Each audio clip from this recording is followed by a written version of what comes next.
In the quiet waiting room of an upscale city department, a black woman faces open hostility from a white officer.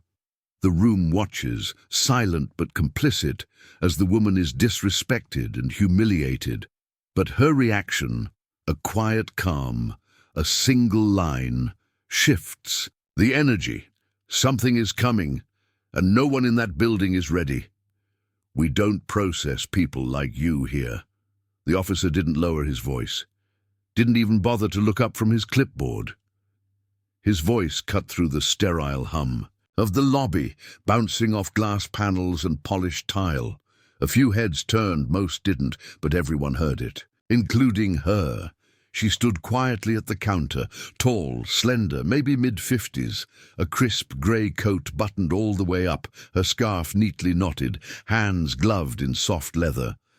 There was nothing disorderly about her presence, nothing loud, except her skin. "Name?" she asked softly, without acknowledging his insult.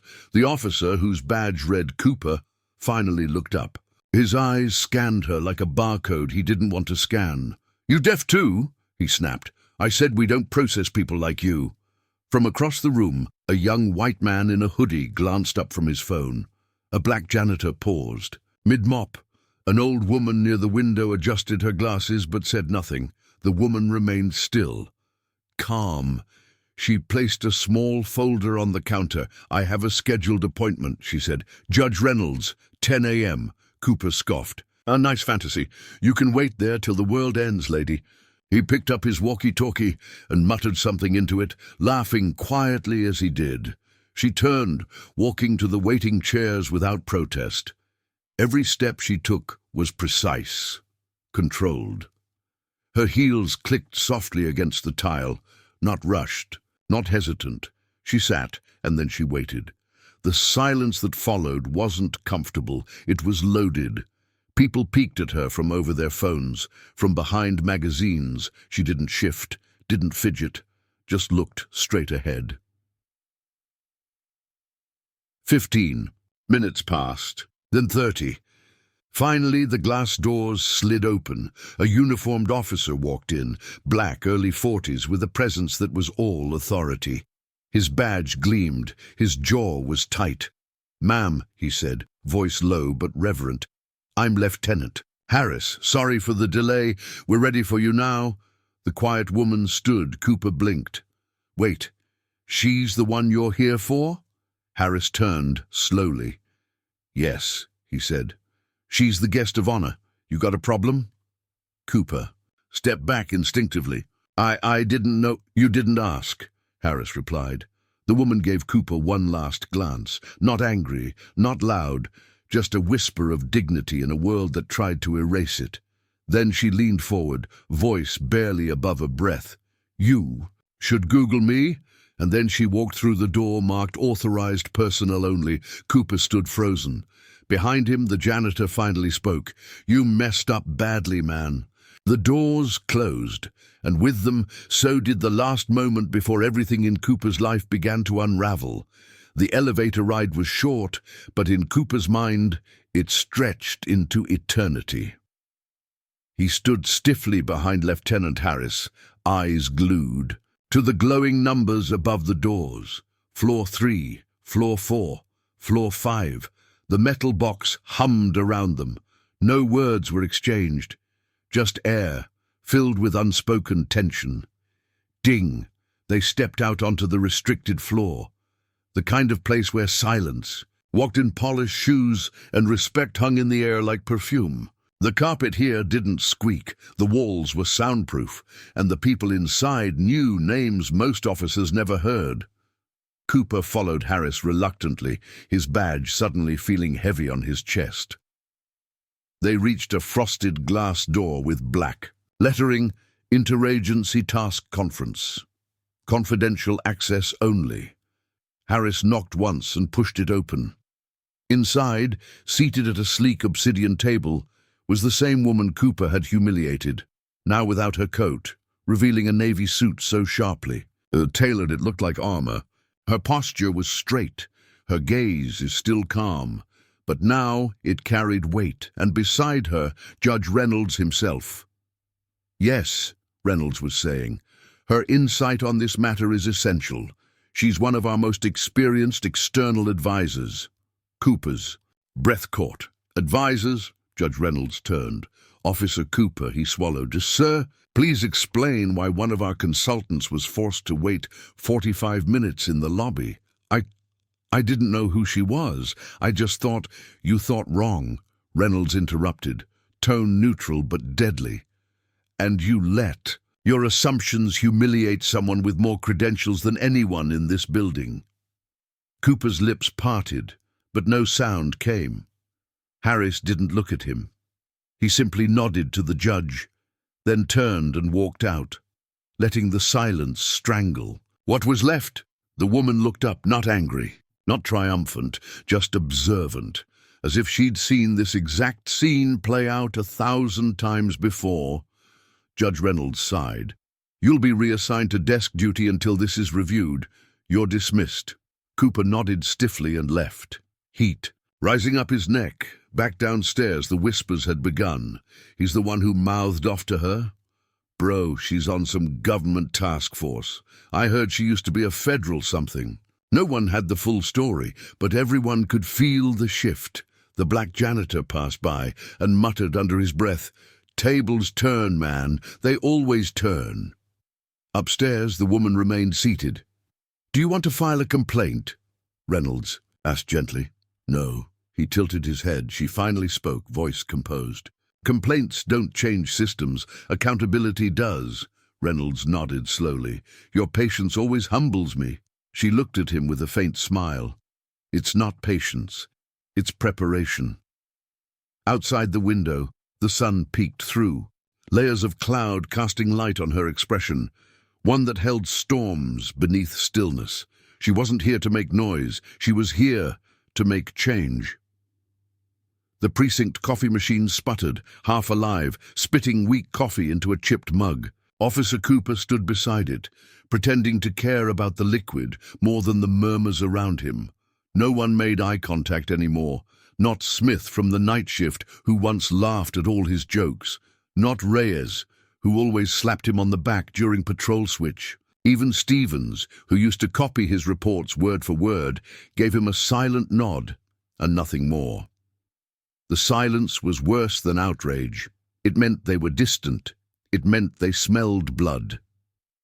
Cooper tried to stand taller, tried to fake casual confidence, as he sipped bitter coffee that burned on the way down.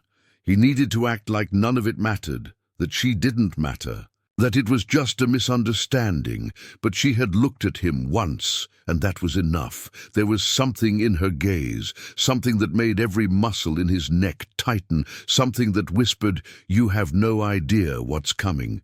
"Who is? Is she really?" Stevens asked Reyes quietly as they walked toward archives. Reyes checked his phone. "No one knows for sure, but I heard she used to work with the DOJ, high clearance, some federal task forces. I think she was even a prosecutor." "Once," Stevens blinked. "Then what's she doing consulting here?" Reyes shrugged. "Maybe she's here for more than consulting." Inside a dim records room, a clerk named Danny sat in front of a dusty terminal. She was young, sharp-eyed, and unusually well-connected. For someone who barely spoke at lunch, her fingers flew across the keyboard. A file appeared on screen, redacted, sealed in parts. But the name matched: Amara L. Ward, former federal prosecutor, special counsel, Civil Rights Division consultant, Interagency Task Force on Police Oversight, classified clearance level. Danny leaned back in her chair. Damn. Meanwhile, up on the executive floor, Amara Ward sat at the head of a small glass conference table. Not Judge Reynolds this time, not Harris. A room full of names she hadn't seen in a decade. Men and women who once overlooked her, underestimated her, ignored her warnings. Now they listened. She flipped a file open. Photographs, reports, a timeline. "This," she said, pointing at the document, "is a pattern, not an incident. And if this department doesn't start investigating itself before I do, It's going to be much worse. One of the men cleared his throat. Miss Ward, are you suggesting internal misconduct? I'm not suggesting, she said calmly. I'm starting. They shifted in their chairs. She didn't raise her voice, didn't threaten. She just told the truth, like a blade sliding out of velvet. Downstairs, Cooper watched her walk past. The lobby with a federal agent beside her. They didn't look at him, didn't even acknowledge him. That was worse than confrontation. It was a dismissal, like he didn't exist. And maybe soon, he wouldn't. Cooper sat at the far corner of the precinct's small IT hub, a place usually ignored by officers unless their emails crashed. Today, he needed it. He tapped on the keyboard like a man searching for a lifeline, eyes flicking across screen after screen. Internal police records, court history, public archives, anything on Amara Ward. She's not who she says she is, he muttered under his breath. Except she was. Every result that came back confirmed what others were whispering. Special, counsel, civil rights, oversight committees, a case in Detroit that led to 6 officers getting indicted, another in Louisiana that exposed racial profiling over 2 decades. She had moved like a ghost, cutting deep into departments and disappearing just before collapse. And now she's here. He leaned back, heart pounding. This wasn't just some woman he disrespected. She was a walking storm, and he had spat in the wind. Upstairs, Amara walked through the corridor with a folder under her arm. She moved with the ease of someone used to being underestimated. Every step was intentional. Every silence is a weapon. She stopped in front of a door marked Internal Oversight Division and walked in without knocking. Inside, 2 agents stood. One handed her a fresh document. We've confirmed the leak. Someone in your precinct's command chain has ties to the bodycam redaction scandal. She scanned the first page. Let me guess, she said quietly. They're hoping I leave before it surfaces. The agent nodded. That would make things easier for them. Amara smiled faintly. Let's make it difficult. Back in the main precinct lobby, officers gathered in low huddles. She's digging into old IA complaints. I heard she flagged Cooper's last 3 arrests. They're gonna bury someone before this ends. Cooper walked past them, trying to hold his face steady. But he heard everything. He turned into the hallway and stopped.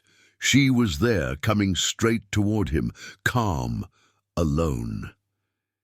He stepped back slightly, but she kept walking. And just before they passed each other, she said without looking, "You can't erase your footprints just because you've stopped walking." He froze. She didn't. Later that night, Cooper sat in his car in the station parking lot, breathing shallow. He hadn't cried in years, but tonight he didn't feel like a man. He felt like a secret about to be exposed. And somewhere, in the dark center of that fear, was the haunting knowledge. She wasn't even trying yet. The walls had started whispering, not literally, but close enough. In a precinct that usually echoed with casual banter, sarcastic jabs, and the low thrum of printers, there was now a hush, a wait. Conversations cut short when certain names were mentioned. Computers that once held open Facebook tabs now showed spreadsheets. Phones were put face down. Laughter died in throats before it had the courage to rise. And at the center of it all, like a pin dropped on a map no one wanted to look at, was Amara Ward. She didn't demand silence, but her presence carried it, a quiet storm that made men forget their bravado. Cooper tried to push against the tide. He gathered with 2 patrol officers in the back parking lot near the chain-link fence where smoke breaks were common and secrets often shared. "She's digging into everything," he said, keeping his voice low. "Old arrest records, complaints, redactions, stuff from 5 years ago. I even saw her in IA's digital log history." "You sure it's her?" one of them asked, frowning. "I'm not guessing," Cooper replied. "I saw the access log." "But what does she want?" the other officer asked. It's not just you. It's like she's here for something bigger. She's not here for something, Cooper whispered. She's here for someone. The others fell silent. They all knew what that meant. Upstairs, inside an unmarked conference room, a quiet discussion was already underway.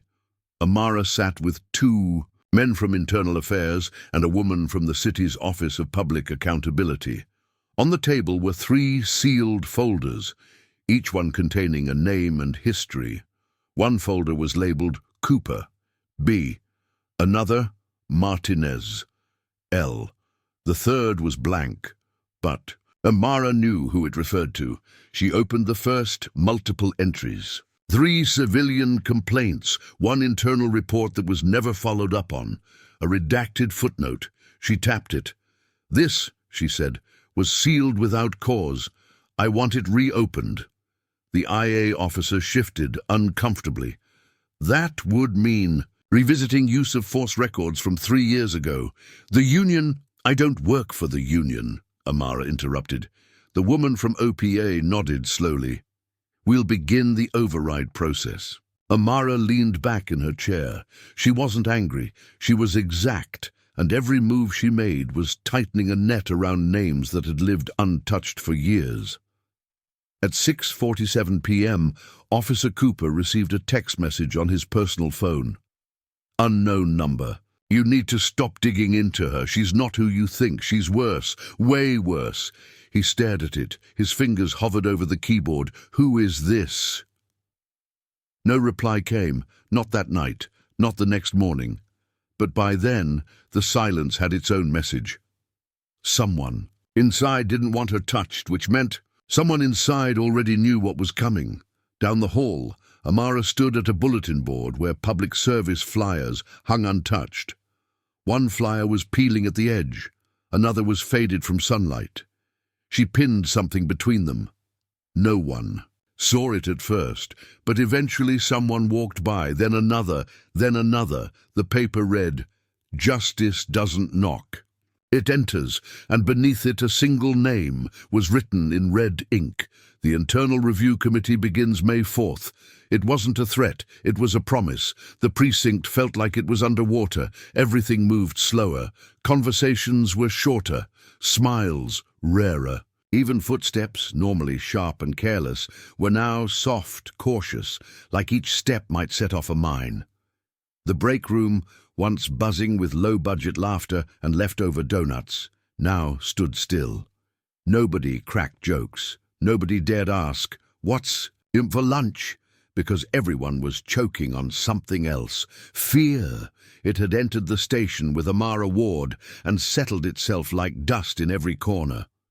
Cooper sat at his desk, staring at a frozen loading bar on his monitor. He wasn't reading reports anymore. He was just clicking, pretending, waiting for something, anything.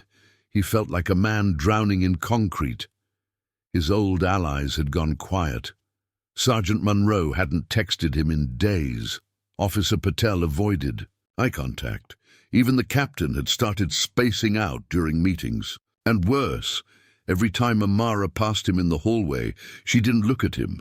Not with anger, not with vengeance, just with indifference. That terrified him more than anything, because it meant he didn't matter anymore.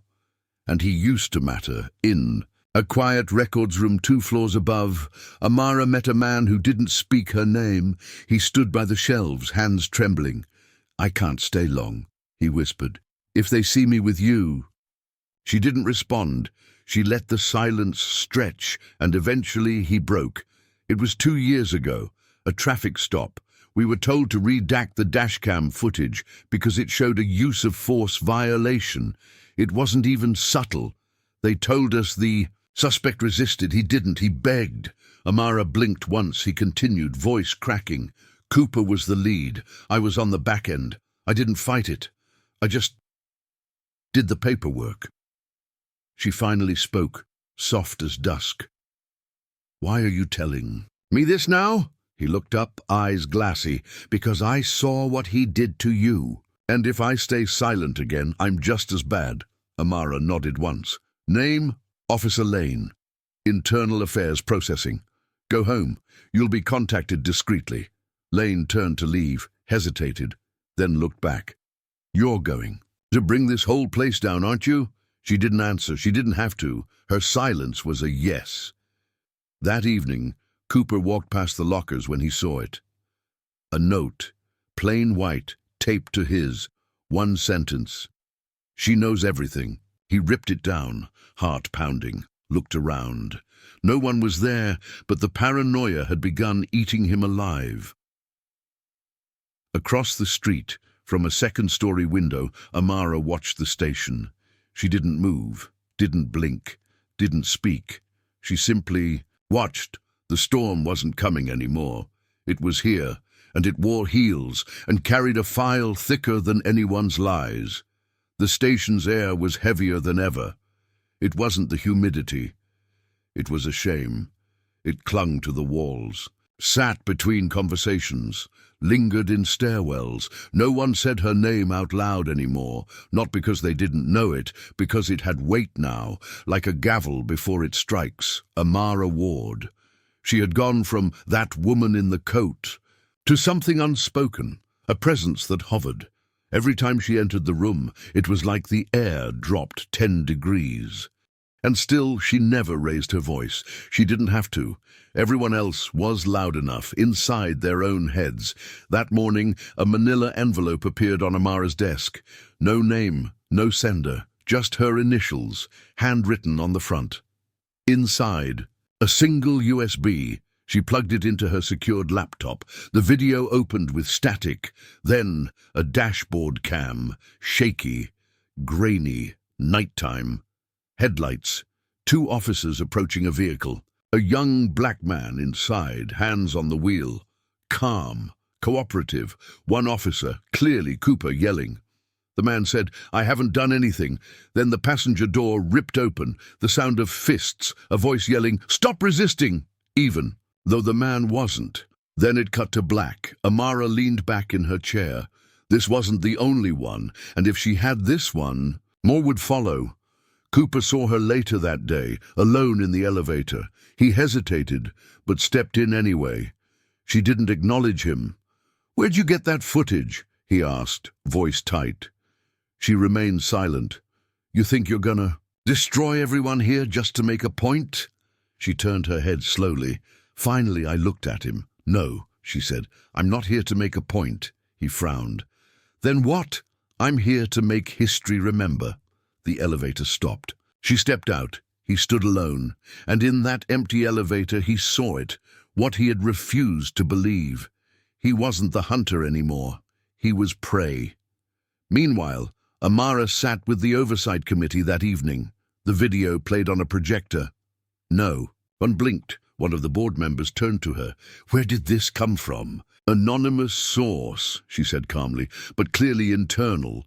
The room fell into stillness. This could implicate the entire department leadership," one whispered. Amara nodded. "That's the idea." And just like that, the game changed. It was no longer about Cooper. It was about everyone who let Cooper exist unchecked, everyone who looked the other way, everyone who handed in silence the pen to write policy. There's a sound that buildings make when the truth starts. Crawling through the cracks. It's not a creak or a groan. It's the absence of denial. That's what the precinct sounded like now. Denial was gone. In its place, fear, shame, memory. Amara didn't need to chase anyone. They came to her. Emails with no subjects, voicemails without names. Folded notes slipped under doors. It wasn't just Cooper. "The footage you got, there's more. Check the July 2021 arrest files." The captain knew. He always knew. And then came the former officers. One by one, they started calling. The oversight committee, quietly, reluctantly, regretfully, a retired lieutenant, a former admin assistant, even a janitor who used to clean the holding cells. Each had a piece of the puzzle, and Amara was building the full picture. Inside the squad meeting room, tension gripped every chair. The captain stood at the front, arms folded, trying to maintain. Control over a room that had already abandoned him. Cooper stood beside him, jaw tight. "None of the accusations against me have been proven," Cooper said, voice rising. "This is all political. Someone's trying to bury a department that's done nothing but serve." Nobody clapped, nobody nodded, not even the rookies. "Everyone here knows me," Cooper pushed. "You've all worked beside me. I'm not perfect, but I'm not some monster." Still silence. Then someone at the back, Officer Reyes, spoke. "You ever ask why none of us are defending you, Cooper?" He turned, stunned. Reyes stood up. "Because we saw it. We just didn't say anything." Cooper's eyes widened. Another. "Your voice. You mocked every black driver you pulled over." Another. "You told a woman she wasn't rape material on body cam." Cooper's voice cracked. "That was a joke. You all laughed." "No," someone said. "We stayed quiet." And that was worse.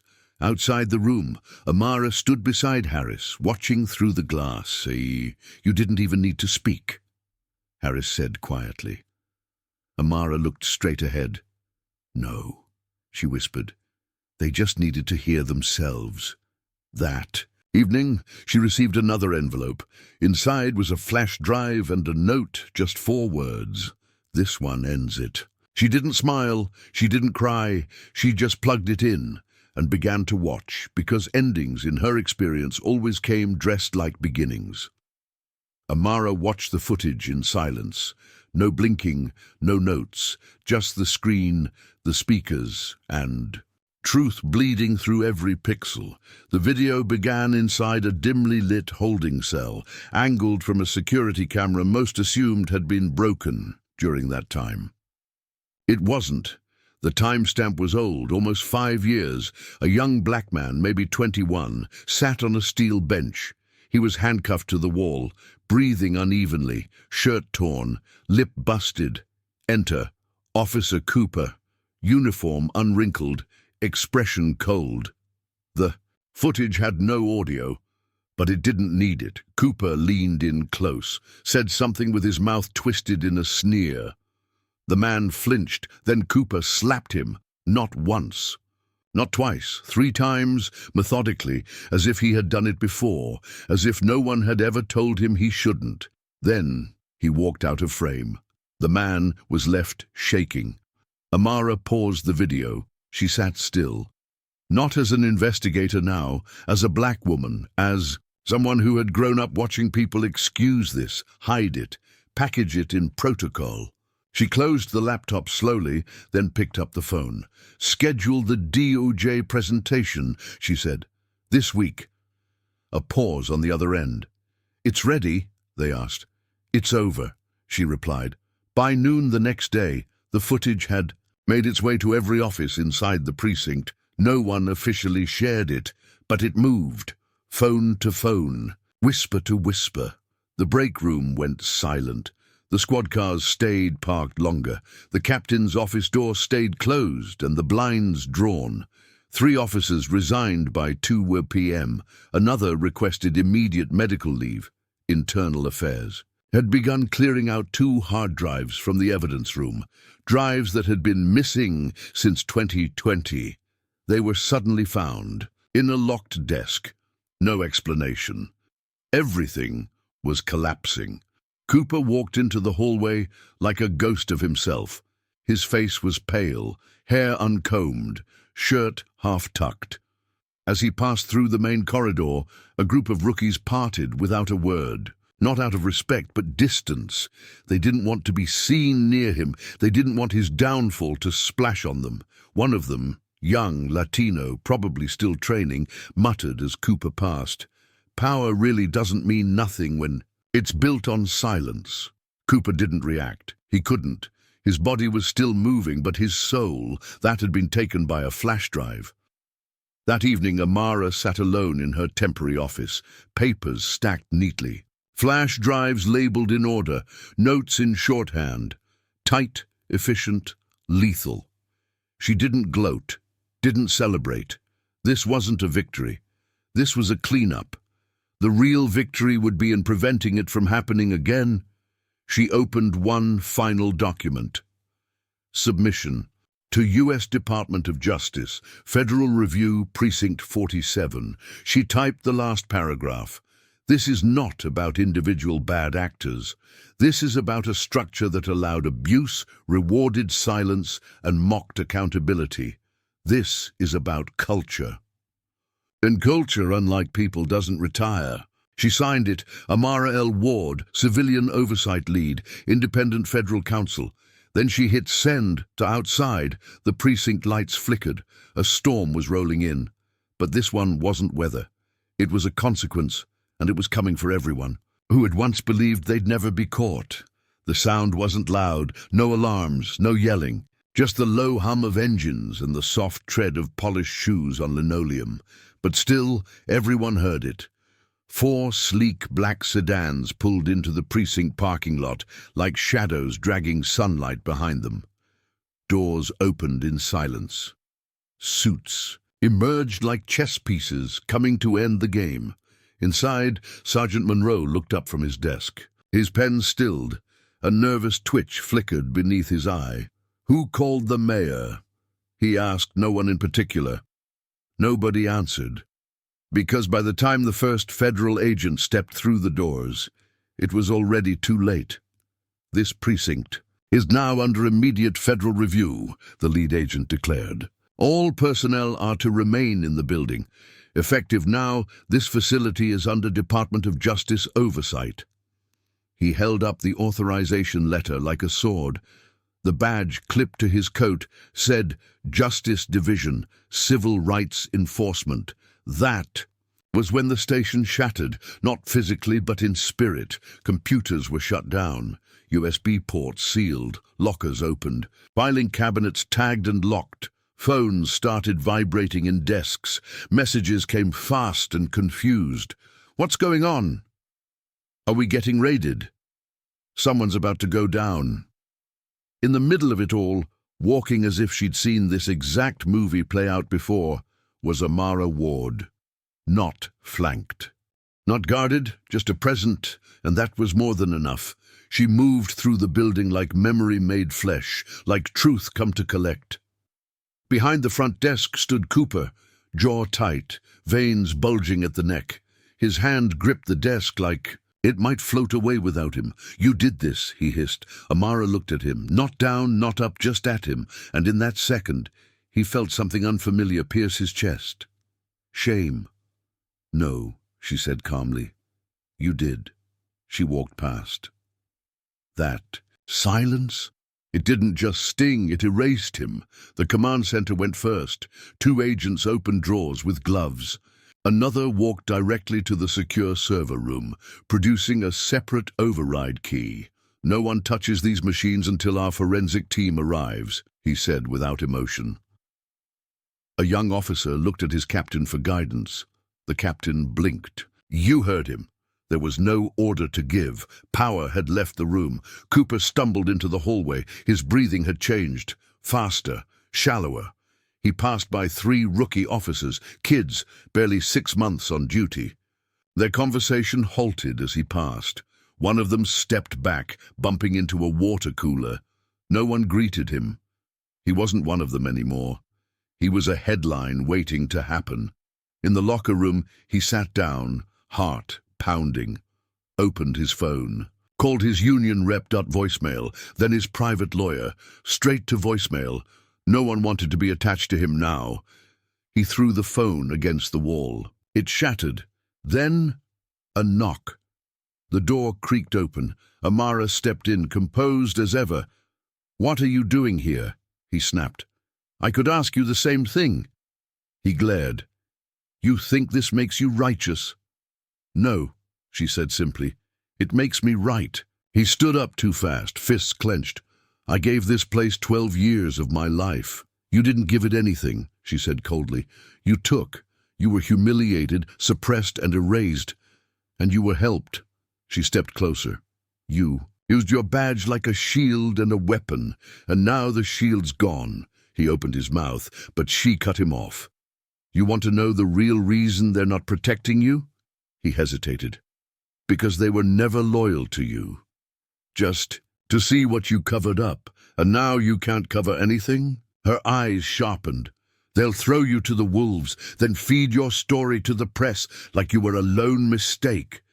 He looked pale now, like a man realizing he had never been the main character, just a tool. And now, broken, replaceable. She turned to leave. He whispered behind her, voice hollow, "You ruined my life." She stopped, then spoke without turning. "You did that all by yourself." And then she was gone. Outside, the street had filled with reporters, camera flashes, microphones, dozens of live feeds. The DOJ spokesperson stepped to the mic. "We are officially launching a full federal investigation into systemic misconduct, racial bias, and unlawful practices within Precinct 47. This review will be deep, thorough, and public." The words hit like thunder, and in one of the top-floor windows, Amara watched, unblinking. This wasn't vengeance. This was justice, quiet, deliberate, inevitable. By dawn, the street outside Precinct 47 was a different country. The sidewalk was lined with flashing camera lights and microphones covered in network. Logos. Protesters stood side by side with law students, retired officers, survivors of past abuse. Some were silent, others held signs. "Justice isn't a favor, it's a right. Say her name, Amara Ward. We remember everything." The police department that once held the illusion of untouchable authority now looked like a crime scene from history, and the only thing missing was yellow tape. Cooper sat alone in a small room. No clock on the wall, just a frosted window and a clipboard with his name on it. He had once walked past this room 100 times without thinking. A box where officers were questioned before being cleared. Now he was on the other side. A laminated sign on the wall read, "Truth is the foundation of justice." He scoffed.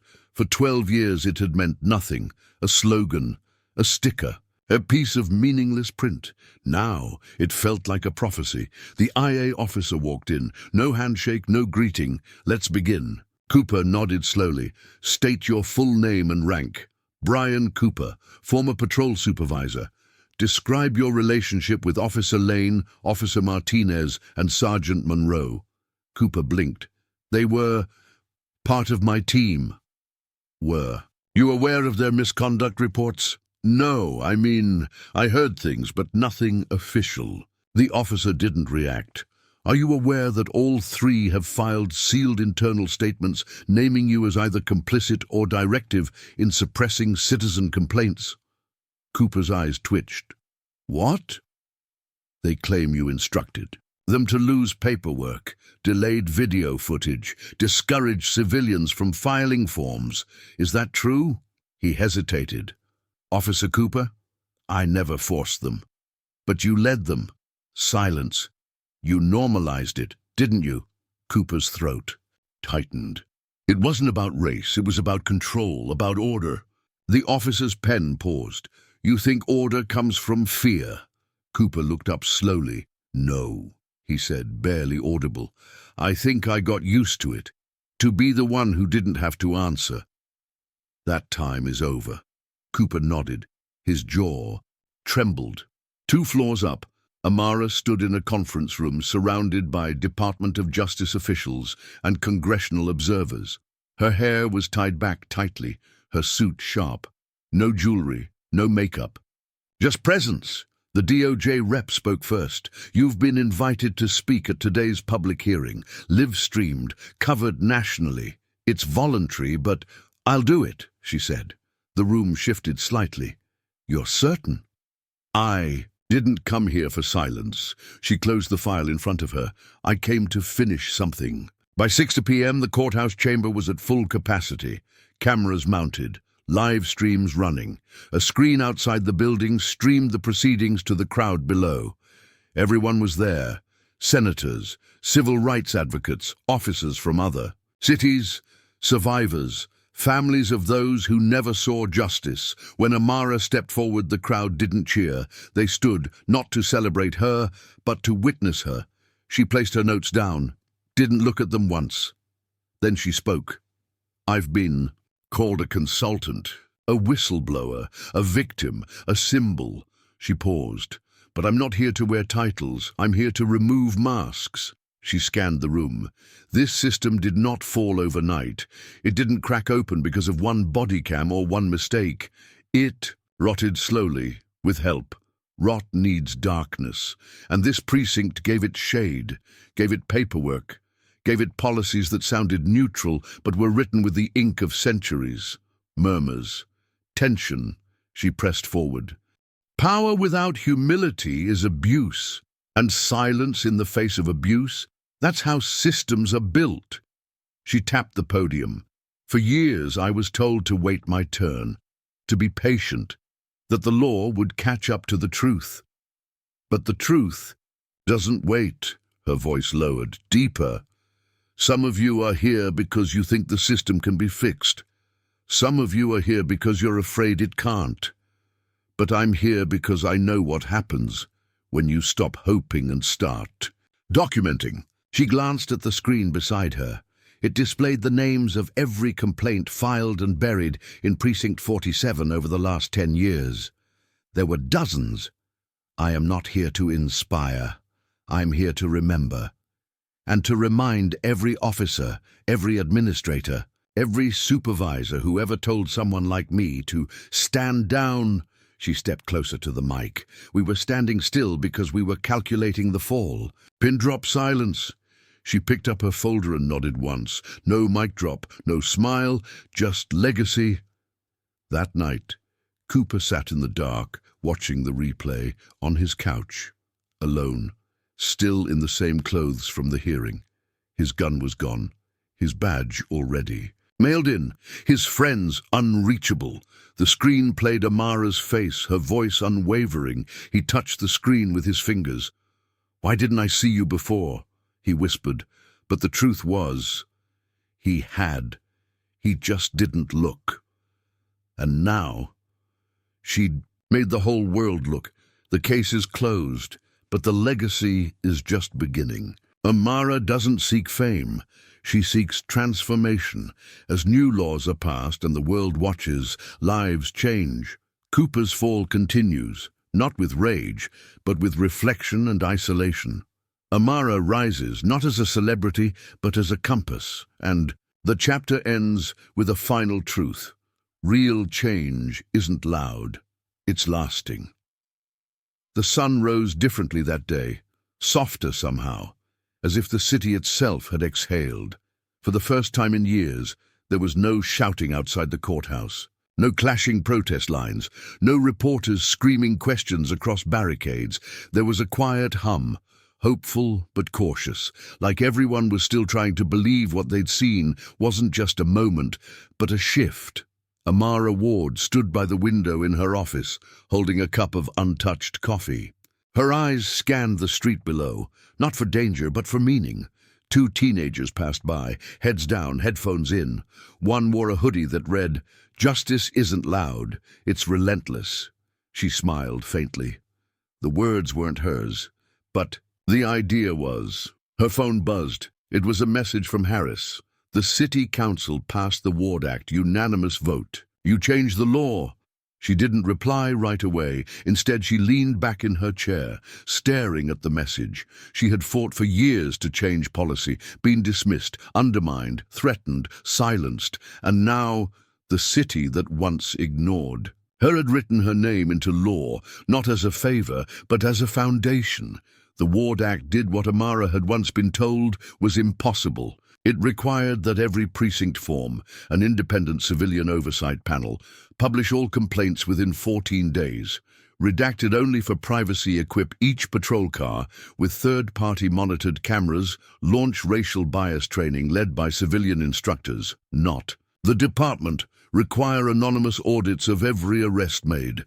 She hadn't crafted this to punish. She'd crafted it to prevent it.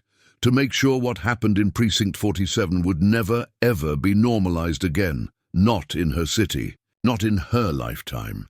Meanwhile, in a small, low-rent apartment across town, Brian Cooper sat on the edge of a worn mattress, flipping through an unopened letter from the police pension office. His name was barely legible under the windowed envelope. Inside, denial of appeal. His badge had been permanently revoked. His pension? Frozen pending ongoing legal action. The city no longer acknowledged him as a former officer. He was a file now, just like the ones he used to bury. He looked around. No uniforms, no medals, just stacks of unpaid bills and a half-eaten sandwich and silence. But not the powerful kind Amara carried. This silence was punishment. It didn't protect him. It reminded him every second. Across the city, murals of Amara began popping up, not because she requested them, but because people needed them, needed to see what dignity looked like, what victory without violence looked like. One wall near an elementary school showed her seated in front of a crumbling building, calm, poised, hands folded. Children would point and ask, "Who is that?" And teachers would say, "She's the reason your future might be safer." Not because she shouted, not because she raged, but because she knew when to stand still and when to move like thunder. Amara never took interviews after the hearing. The world wanted her to write a book, lead marches, become the face of a movement. But she didn't want to be a symbol, she wanted to be a seed. Instead of touring studios, she visited classrooms, sat in community centers with survivors, helped single mothers write formal complaints, read old court transcripts, taught teenagers how to film safely, how to document abuse, how to own the moment without losing their peace. One young girl asked her once, "How do you stay so calm when people are cruel?" And Amara had smiled gently and said, "Because if I get loud too early, they stop listening, and I need them to hear everything." Years later, Cooper would see Amara one more time, by accident. He was walking out of a halfway house, dressed in a state-assigned work uniform. She was exiting a courthouse, briefcase in hand. Their eyes met across the street. For one long second, the world froze. He didn't flinch, but he didn't wave either. He just looked. And she offered a slow nod. Not of forgiveness, not of recognition, just acknowledgement, as if to say, you were part of the story, but you are no longer its author. In the final months of that year, national committees began citing the Ward Act as a model for federal legislation. Documentaries were filmed, one titled "She Spoke Without Raising Her Voice," aired on national TV and won an award. Amara didn't attend the ceremony. She sent a note instead. Change isn't about the spotlight, it's about where the light doesn't reach yet. At night, she'd still walk past Precinct 47, now closed, condemned. The windows are covered, the paint peeling, but on one side wall a familiar mural remained untouched. She didn't need to shout. Sometimes she'd stop and look at it. Sometimes passers-by would recognize her and freeze. Sometimes no one would say anything at all. And that was okay, because real power doesn't need applause. It just needs memory. And Amara Ward had made sure the world would never forget her name again.